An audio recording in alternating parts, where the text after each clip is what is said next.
కంటి నిండా నిన్ను చూడక ముందే అప్పుడే నన్ను మరచిపోతివా దారిలో నా కోటి తిప్పలు పడితే ఆ సంగతి నీవు తెలుసుకుంటీవా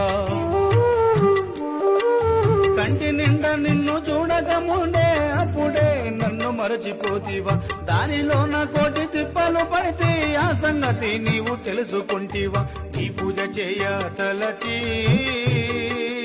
అయ్యప్ప పుట్టెడు కష్టాల పాలై తినయ్యా జీవమున్నంత వరకు అయ్యప్ప నీ ధ్యానము నేను మరువను